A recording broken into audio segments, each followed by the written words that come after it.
Madame la Présidente, chère conseillère exécutive. J'hésitais, pour être tout à fait franc, à ne faire qu'une intervention à la fin du troisième rapport que vous allez présenter, tant à la lecture des rapports, il m'est apparu que ces trois rapports étaient intimement liés. Je dis bien les trois rapports et je vais essayer très rapidement d'en faire la modeste démonstration. Si on regarde de manière un petit peu froide de l'extérieur ces dossiers, on pourrait même se dire que finalement les choses ne vont pas si mal, au moins à deux niveaux. Celui des compétences, se dit la collectivité de Corse a un certain nombre de compétences éducatives en la matière qui sont pas trop mal dotées. Ça pourrait être un motif de satisfaction, a priori, je dis bien a priori. Et le deuxième motif de satisfaction, c'est qu'il y a un dynamisme démographique. Mais sur l'affaire du FESH, moi je vais aller un tout petit peu plus loin que vous et que le dossier. On dit que le FESH perd des élèves depuis 2014, à peu près 100 élèves depuis 2014. Ça, c'est le chiffre brut. Mais si on met au regard ce chiffre de ce qui a été dit précédemment, je crois par Sahuer et d'autres, qu'il y a à peu près entre 3 000 et 4 000 personnes qui viennent en Corse, sans parler de l'origine de ces personnes, 3 à 4 000 personnes qui participent de l'accroissement démographique de la Corse par an. Ça veut dire que de 2014 à 2021, on est entre 20 et 25 000 personnes qui sont arrivées et se sont installées dans l'île par solde migratoire exclusivement. Il n'y a pas une seule personne sur 20 à 25 000 personnes qui a décidé d'investir, quand je dis investir, c'est à tous les niveaux, dans le centre-ville d'Ajaccio.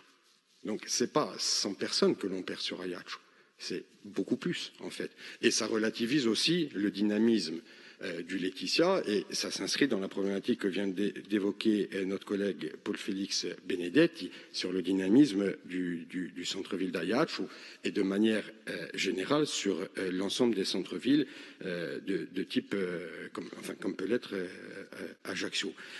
Et en même temps, c'est pour ça que j'hésitais à intervenir à l'issue de ce second rapport ou du troisième rapport, mais j'anticipe un petit peu et vous m'excuserez par avance, Madame la conseillère et Messieurs et Madame les conseillers.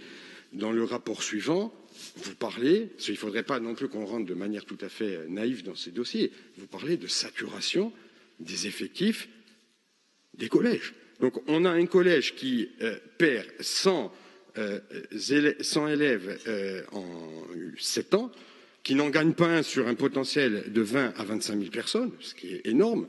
Et en plus, concomitamment, on parle de saturation des effectifs des collèges. Donc à un moment donné, il faut qu'on se dise les choses. Il y a un réel problème lié à la démographie aujourd'hui en Corse. Et je veux dire, ça a été dit précédemment, tout ne relève pas des seules compétences de la collectivité de Corse. Mais on ne peut pas aborder le problème du collège FESH simplement en évoquant, même si c'est tout à fait pertinent de le faire, je ne suis pas là pour polémiquer, mais la réflexion des installations sportives liées au FESH ou sur la spécialisation des filières ou pas. Il y a un problème de fond qui est un problème fondamentalement politique lié à la démographie. Et j'en viens sur un des seconds enseignements qui introduisait mon propos. C'est le problème des compétences qui a déjà été évoqué lors du premier dossier que vous avez présenté, Madame la conseillère, et le débat l'a mise en lumière de nouveau. Le problème des compétences, c'est que là, on a un bloc de compétences à l'article, si je ne me trompe pas, 44-24-1 du Code général des collectivités territoriales. Et ce bloc de compétences nous dit qu'on peut définir, et ça sera l'objet du troisième rapport, la localisation des établissements d'enseignement, leur capacité d'accueil, le mode d'hébergement des élèves, la définition de la structure pédagogique et la sectorisation scolaire. Donc on pourrait tout à fait se satisfaire de ça. Mais permettez-moi la métaphore au sujet d'une voiture. Là, c'est comme si on avait le volant, c'est comme si on avait les roues, mais qu'on n'avait pas le moteur. Parce que le problème fondamental, et j'anticipe un petit peu sur la réponse liée à la démographie, le fait que la Corse ait 300 000 habitants, 320 000 habitants, 340 000 ou 360 000 n'est pas le problème fondamental en soi. Le problème, Je ne dis pas que ça ne pose pas de problème, vu l'expansion et la rapidité de cette expansion, mais ce n'est pas un problème en soi. Il y avait près de 300 000 personnes, je crois, si je ne me trompe pas, au début du XXe siècle, jusqu'à la Première Guerre mondiale. Le problème, c'est que nous n'avons pas les moyens de définir un projet de société inclusif, commun, pour tous. Et je prends l'exemple, et je rebondis sur l'exemple de la langue corse. 2 concours d'entrée dans la fonction publique pour la langue corse, par exemple. Non généralisation du bilinguisme, non généralisation de l'immersion. Donc le problème en soi, je ne dis pas que je l'évacue totalement, mais j'essaie de le poser pour avancer un petit peu différemment. Le problème en soi n'est pas qu'un problème démographique. On a pour habitude de dire dans la famille nationaliste, et le président notamment, que la Corse a toujours fabriqué des Corses.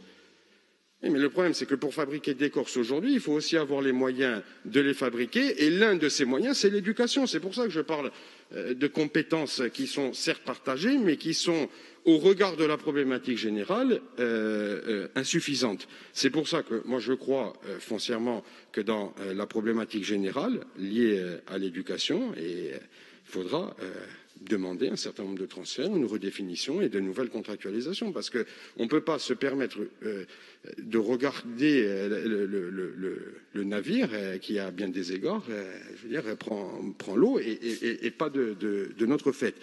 Je reviens 2 secondes sur la problématique démographique.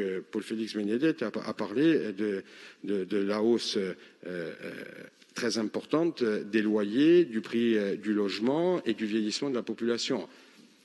Je veux dire, là, on a une démonstration avec le 3e rapport qui vient totalement valider ces thèses et qui vient nous dire qu'à la périphérie d'Ajaccio, il est beaucoup plus facile de s'installer que dans le centre urbain. Donc là aussi, c'est un problème qui est fondamentalement politique, que ce soit au niveau de l'aménagement urbain, que ce soit au niveau de la démographie ou que ce soit au niveau du partage des compétences ou de la renégociation plutôt des compétences en matière éducative. Donc nous, on vous appuie et vous savez, bien évidemment, on partage bien sûr l'ensemble des remarques qui sont proposées dans ces 3 rapports, mais il faut absolument que l'on inscrive la question dans une dynamique politique qui pose les problèmes dans leur ensemble et essayer de les traiter, même si sur tous les sujets que je viens d'évoquer, nous n'avons pas toutes les compétences pour le faire. Merci.